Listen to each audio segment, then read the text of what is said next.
Tandem Nomads replay of episode 41. The week where this episode is aired online is the first episode of Tandem Nomads in the year 2018. So I want to use this opportunity to now wish you a beautiful and happy New Year 2018. I wish you all the best to all of you, Nomad Nation. So this year, Tandem Nomads podcast episodes format is going to change a little bit, where I will be doing a little more solo episodes, sharing with you some detailed techniques and insights and advice on how to build a portable business, on the marketing aspect and business development, and also on the mindset of being an entrepreneur. I am really excited to be able to share with you all of that in the next episode. But before doing that, I decided to choose this episode to replay for you as we're starting this new year. And I thought of the importance of planning our years and being proactive and mindful about how we are making the best of our experience abroad, and making sure to be mindful and to really sit down and think of our life goals and life plans, and of course of our plans with our career and our portable business. So I wanted to bring back to you an episode with our guest here, who shares with you her story, how she moved from a country to another, gave up her career to join her husband abroad. And I loved how our guest here spent the time and insisting on the importance of planning, and how did she decide to learn from her lessons and plan her career on the move to build her portable business. Just for your information, this episode was recorded in the early 2016, so it's still very accurate, but I made sure to remove some of the parts where she talks about some of the riots that happened in Zambia. I thought that it would be not so relevant at this point to go into the details of the riots, but also I want to let you know that since then, Kirsten has moved to another country, Uganda, and it's a country that for me means a lot, because that's it turns out that her kids are now in the same school where I was when I was a kid. So it's a very funny story, and that makes me very excited when she sent me the pictures of her kids' school. Anyhow, a small bracket here just to share with you this funny anecdote. Also, a little note is that Kirsten has rebranded her business to Clarity Compass Career Coach. But in any case, with any further ado, I'll let you listen to this great episode with Kirsten Visman. So if you're not allowed to work, that can be very frustrating. It can be very demotivating. But that's where you have to make your plan, convert it in such a way that you're still being able to find that fulfillment and to live your own plan. Welcome to Tandem Nomads, the podcast show designed to help expat partners turn their dual career challenges into a successful portable business and thrive in their global nomadic life. To download your free guidebook on the 6 steps to build a successful portable business, go to tandemnomads.com. Hello, Nomad Nation. This is Emel Deregi, and today I'm excited to introduce you to Kirsten de Greling-Visman. Kirsten, are you ready for the ride? Absolutely. Kirsten is Dutch-Canadian, raised as an expat child across the Netherlands, Canada, the Dutch Antilles, the US, France, and Spain. Kirsten then settled and built her career in the Netherlands as a program manager and career advisor in universities. In 2007, although she was offered 3 major positions by various universities, she took the decision to leave her promising career to join her French-Finnish fiancé. He was sent to Albania for his job. Since then, they had 2 boys and have been moving across Africa to Cameroon, Burkina Faso, and now they live in Zambia.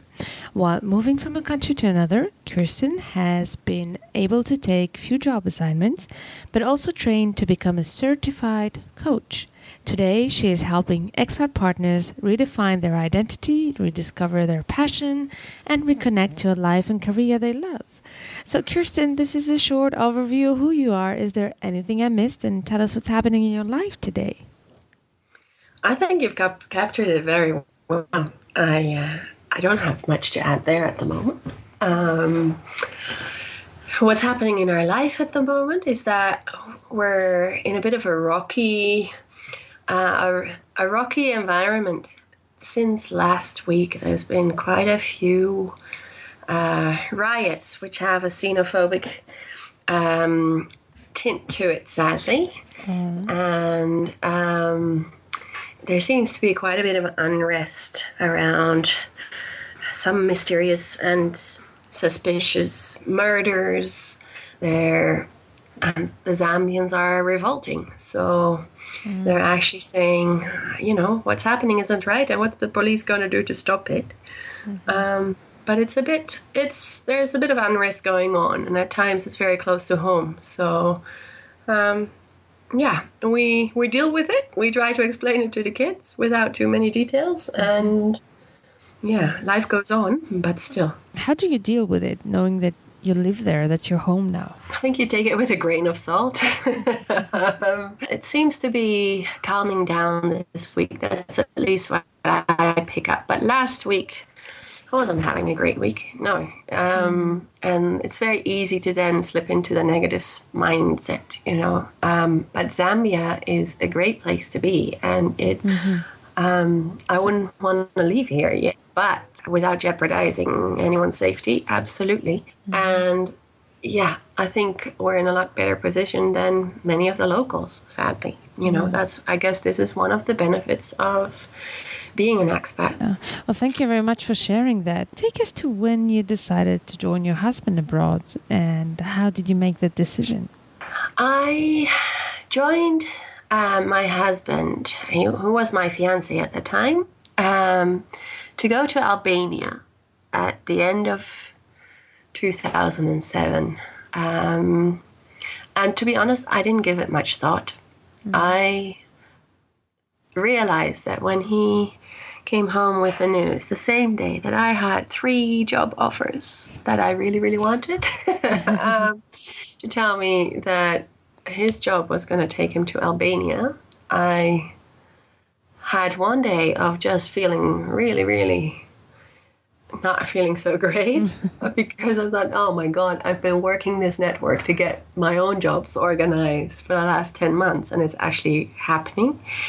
I did decide to just follow because I didn't see our relationship surviving otherwise. Albania, it felt like I was going to a whole different continent. I didn't know much about Albania, except for the capital being Tirana. And I thought, well, if I want us to survive, I will have to follow along because a distance relationship isn't going to work to Albania. So you went there without giving it a thought, really, but just for the sake of your relationship. So once you got there, how did it go for you? Coming to Tirana was exciting. It was absolutely exciting. It was very different. It was very different from what I'd seen. It was my first time to, the former Eastern European part of the continent. And, Albania had only opened up from communism 20 years earlier. So it was still, it is still very much in its developing stage by the time we moved there. And we had a lovely time. It was a great place to be. The Albanians are wonderful people. In terms of professionally, how did you manage? Because you said you quit your job, although you had these offers and this dream job that you always wanted. So what did you do to settle down in Albania? Well, that was a bit of an issue, I guess. Because 4 months into being there, I have a big personal crisis because I didn't feel that I was me. I didn't feel that I had any purpose to my life. The walls were crowding in because, I'd followed him, but I didn't have a plan. You went there, but you didn't have a plan. And I think that's a very important point you're bringing up here. Because a lot of expat partners, when they start in this journey the first time, they do not have a plan. And this is one of the main messages I want to share here, is how important it is to actually prepare the ground before we move. Absolutely. It's vital. I don't do it like that anymore. Yeah. No, it's actually, when I work with clients, it's really, what's your own plan? Draw your own plan. Yes, you can follow your partner, but what's your plan? What do you want to do while you're in your next country, while you're going home? What is your purpose, for going there? What impact do you want to have? What do you want to do? And that's a very tough question for a lot of people. And I learned from it the hard way, because 4 months into it, I had an emotional crisis. And my husband comes home to someone who's bawling her eyes out, and he's in total shock. What happened?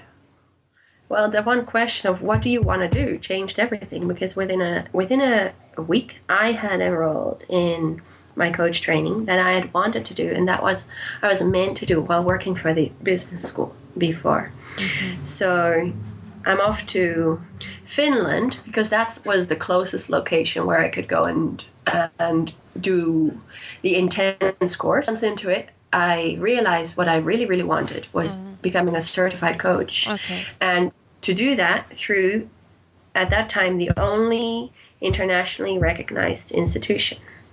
That has changed a lot since 2007, but at that time, it was the only institution. Mm.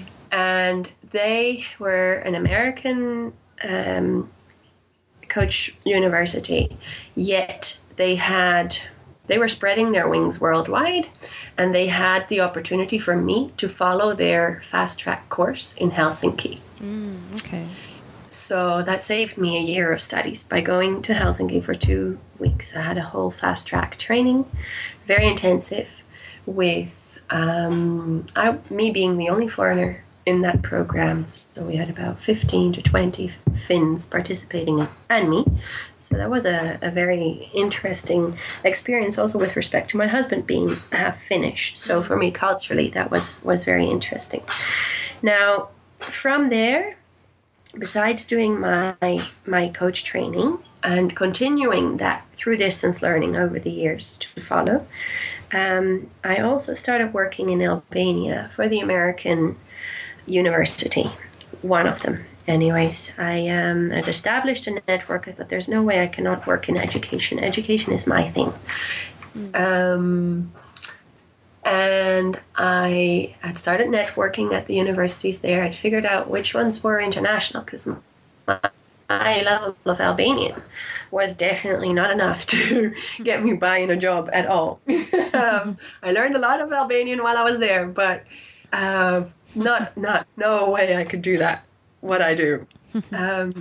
So I ended up working at the American University in Tirana, which was fantastic. But the day that they told me, yes, let's go ahead, you're going to come and work for us part-time and set up the career services department here for our bachelor students, I found that I was pregnant. Mm-hmm. So I thought, oh my God, that's the perfect timing. Again, for cutting things short. But anyways, I still managed to put in 7 months of work at the university and had a fantastic time doing that. Wonderful. I think that was one of the best things I did in Albania for me, was to also work in a local environment. So yes, it was the American university, but it was all Albanian students and majority Albanian colleagues. And it was a great way for me to learn more about the culture, to learn more about the language, because I was definitely learning 5 to 10 different words a day. So by the end of 2.5 years in Albania, I was able to have a pretty decent conversation in Albanian and survive on the streets, because initially it felt like I was a mute. I could walk down the street and I would not know if someone was talking to me, if someone was shouting, if people were talking about me, which they did, because my husband is half a head shorter than me. And that in Albania was just the most bizarre thing for people. So you could hear the gossip. You could hear the gossip behind you. Like, look at that. So tell us, because that's just the first part of your journey. So tell us real quick, how did you go through all the other countries then, and how did you build up your business, and what has helped you in doing that? Okay, what has helped me in doing the whole adventure is persistence, I guess. Persistence and motivation to execute my own plan. for me that would benefit everyone else. But my step into Albania without a plan didn't repeat itself. No, I actually worked with a coach to make my blueprint of, basically a skeleton of what is important to me. And then I could modify that to my new local circumstances. So Albania ended a bit suddenly when my husband's contract was not renewed, which they told us right before Christmas, which was a great Christmas gift. Not really, but anyway. We moved out of Albania without having another job to go to. Oh, okay. And by that time, we have a 6-month-old baby. That must be stressful. It was stressful.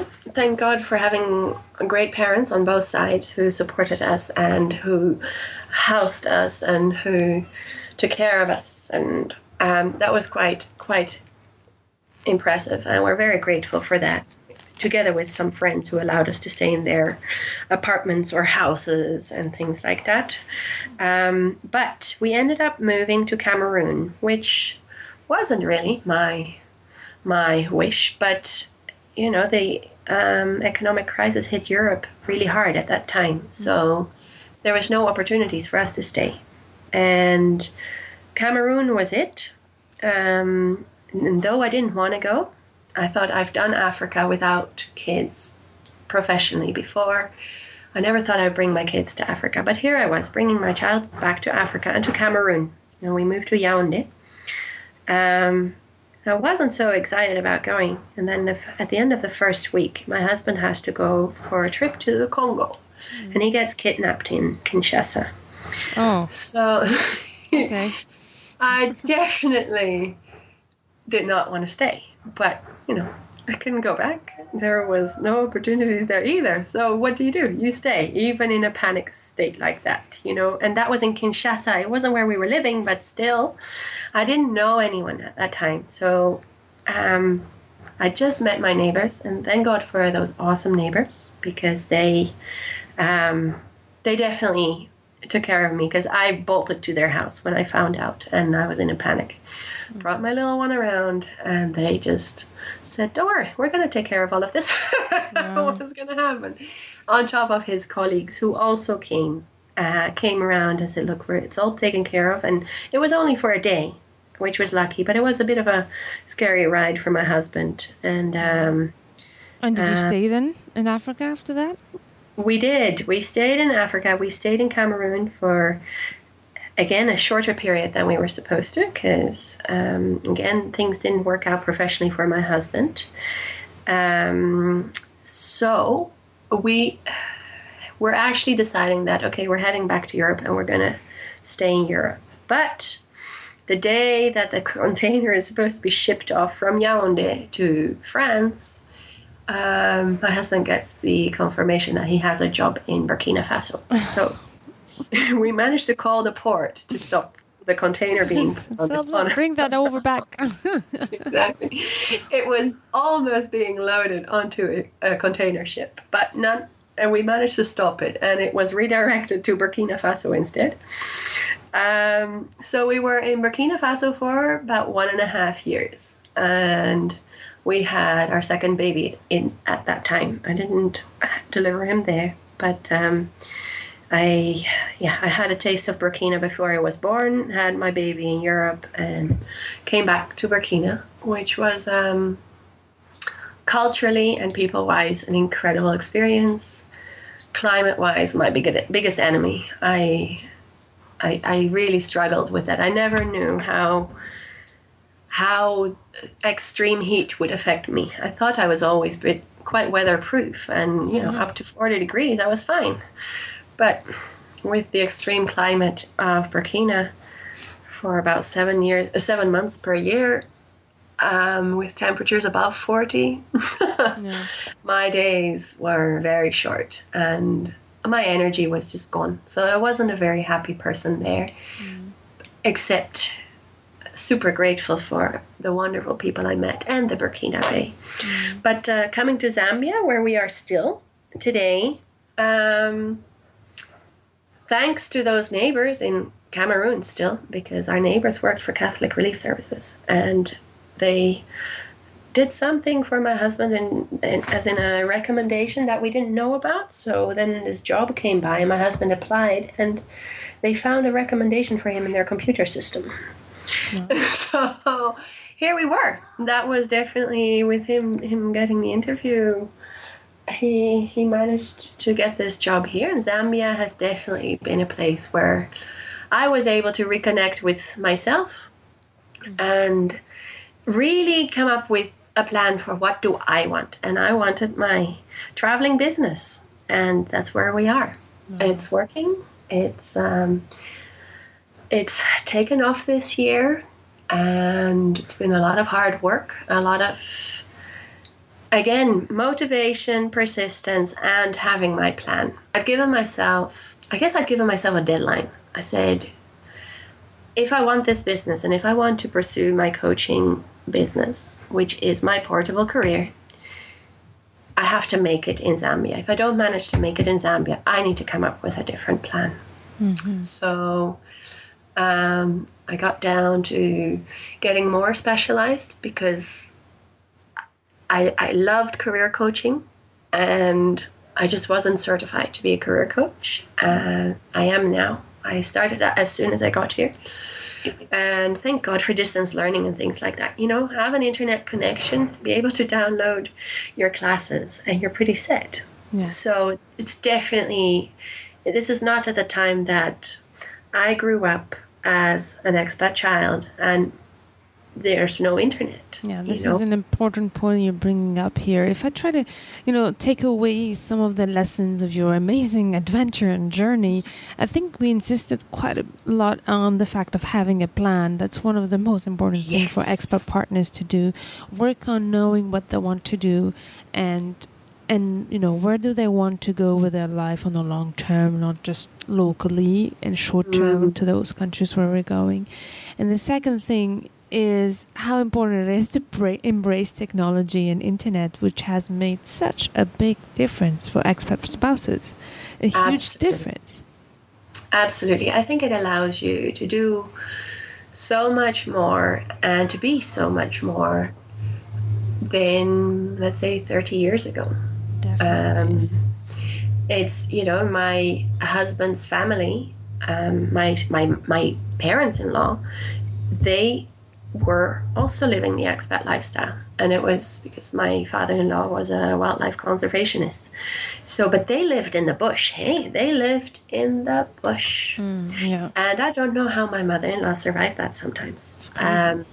It's crazy. And when I grew up, we grew up in developed countries, still as an expat, and even though my mother wasn't able to work in those places, she would find all the volunteer projects that she could. So if you're not allowed to work, that can be very frustrating. It can be very demotivating, but that's where you have to make your plan, convert it in such a way that you're still being able to find that fulfillment and to live your own plan. Yeah. Be that through volunteer work or be that through distance work. There are opportunities, and it's the creativity that then comes in where you're able to do what you want to do and get the experiences that you want to have and walk away with when you leave. Do you have any practical tips on how to prepare our plan before we move to a new country? Anything practical and specific? Yes, I do. I would say, first of all, have your overall, know your purpose. You call it a purpose or calling or mission, your personal mission. Have that. With that, it's a guiding principle for what you want out of life. And you can get that together by, looking back and say, okay, imagine that you're in your 90s sitting in a hammock or in a rocking chair somewhere looking back at your life. What do you want your life to have been about? And keeping the end in mind. It really is. Keep the end in mind and then work backwards. So for you to achieve that kind of life, what do you do? What are your steps along the way? to get there, because with that as a guiding principle, you can actually take a lot more balanced choices, and you don't fall into a yes trap where you just say yes, yes, yes at everything that comes your way. Well, in the end, it's not going to give you the fulfillment that you want. But know what you want, know where you want to go, what you have to offer, and based on that, plan your next steps and make sure that those steps are realistic, make sure that they're achievable, and that they're clearly defined. Very good. Those are really great tips. Yeah, the fact that you say how important it is to just imagine that we're 90 and we're looking back at our life and what do we want it to be about. And it's not just about, we talk a lot about, career and tandem nomads, because that's one of the main ways that we do create that, independence we want to feel fulfilled and to feel happy, because it's not only about money, it's also about, that feeling of accomplishment. So this is exactly what you're saying here. What have I achieved out of my life? And I like the fact that you said then build, the steps and get to know what you need to do to get there and make it realistic and achievable. Yes, and you'll have to test it into your local standard, and depending on the environment you are, you won't just have all the opportunities waiting for you, because of you have to create them, indeed. And it's a principle that goes for professionals as well. Work can consume so much of your life. Do you really want to be stuck in a job that doesn't give you any fulfillment?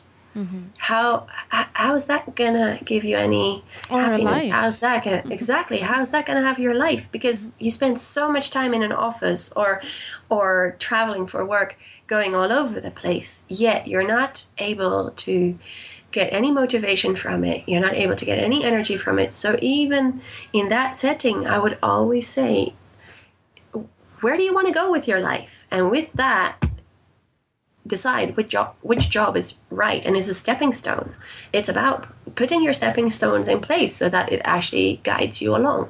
And it's a waste being stuck into doing something that you don't enjoy, that doesn't energize you, that doesn't give you any personal development or professional development. And time is ticking. I think economies are also changing. So when you repatriate, and if you haven't done anything that has given you a valuable learning curve, or where you've been able to implement skills that you've got, and where you've been able to develop your so-called genius, then employers are also not going to be waiting and opening their doors for you when you repatriate. And then what? Then you're really stuck. It's so important to think about it, because that day will come for most people where they're going back. And then you have a massive gap on your CV. Do you really want that? Then you'll never be able to do what you really want to do either. It's a very good point, yeah. So how do you help your clients know what do they want for their life? I start with their life purpose. I start creating that, which is the toughest exercise for most people. Because it's about looking what's really important to them. It's like it's digging into, it's doing the soul searching. It's doing giving your purpose, but it's about what's important to you is in your values. What motivates you.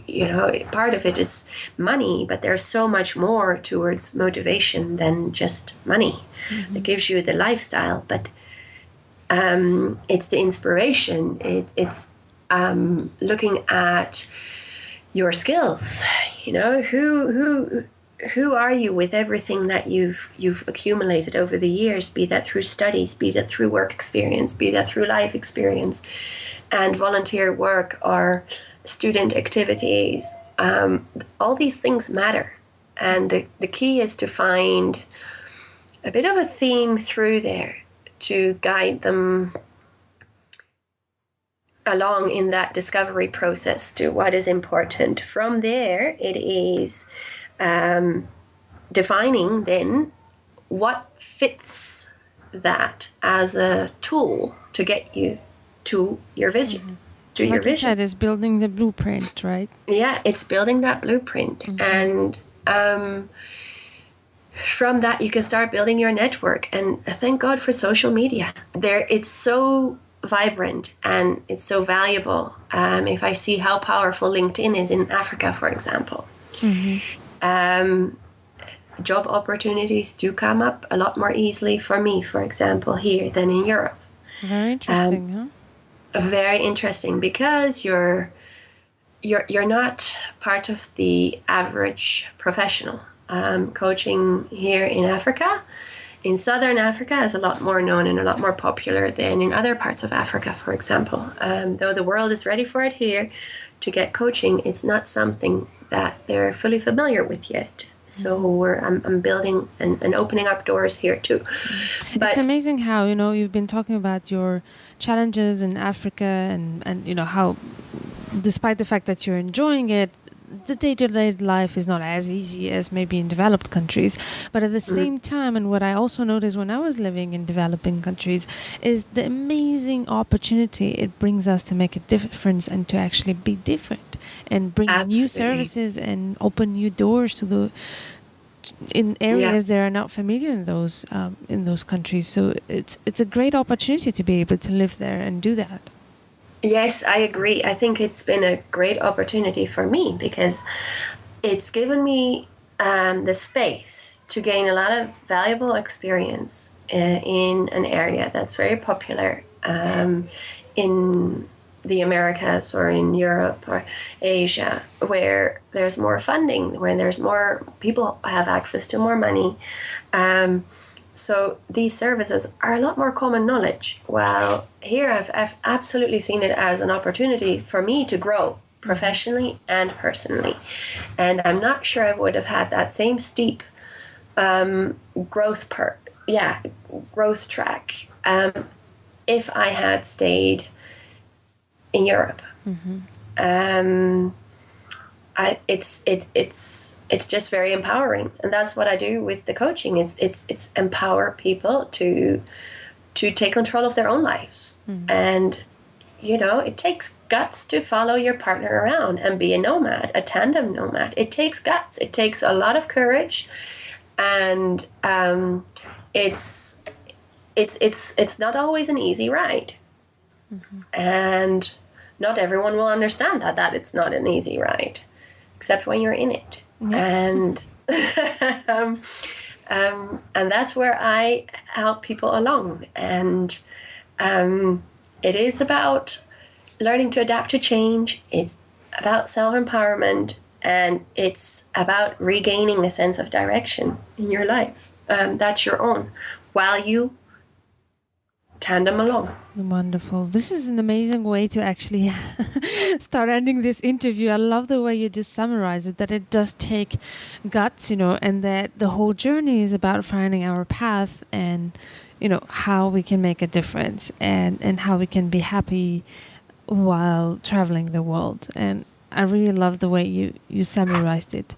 But before we say goodbye, I would like to go through the spinning round with you. Are you ready for the spinning round? Sure. What are your plans for the coming 2 years? The plans are to keep going. We don't have plans to leave Zambia yet. We're happy where we are. Zambia, for people who've traveled Africa, is definitely Africa light. So we're happy where we are. And we're not ready to leave yet. So that also gives me a chance to establish my portable business, give it a stronger foundation still than it has at the moment. And I'm very excited about that. How is it for you? What are you implementing to make it stronger? I'm implementing, I guess, also a lot more virtual services, and market those, and get my name out there. Using technology and internet, right? Using technology and internet, absolutely. with that network, you can come a long way, and it doesn't really matter where you are. And it also gives me the chance to enter the market here in Zambia more, because I don't want to just have a distance office. No, I love people. I love working with people and actually being able to have eye contact and see what they're feeling instead of just listening to a voice and not always knowing what that voice is hiding, I like what you're saying here, because, one of the things I try to insist a lot on Tandem Nomads is to use internet and use technology to grow our businesses and be able to make it portable. But it's also important to not forget the real world and connect locally with our world. Otherwise, what's the point of traveling the world if our whole life turns around, internet and all the virtual support there is there, which is great. But I love the fact that you insist on also creating your network locally and making a name for yourself locally. Yeah, it takes time, but it's very valuable. On top of it, you meet people here who are, again, also going to spread their wings somewhere. So that also carries your name along. Wonderful. And it's like a drop of oil in a puddle of water. It expands. Exactly. That's what you're trying. So tell me, which book would you recommend to Tandem Nomads? I have this awesome book that I read in 2 days in Spain last year. And it's The Crossroad of Should and Must. Find and Follow Your Passion by L. Luna. It is fantastic. It tells you to draw your own path and not to worry too much about the path that other people think you should be following, but to really create your own with what matters most to you. Nomad Nation, please go to the show note page of this episode to find all the information about Kirsten. Kirsten, could you actually tell us what is the best way to find you? The best way to find me would be through my website that has all my details and Facebook group included. Thank you for sharing your story here and all your great adventures and what you've learned from it. Thank you for hosting it. It's wonderful what you're doing. I think you're opening up eyes to a lot of issues and a lot of things for people who live our lifestyle and who aspire it too. Well, thank you for your support. So, Nomad Nation, the website of Kirsten Visman is www.claritycompasscareercoach.com. claritycompasscareercoach.com.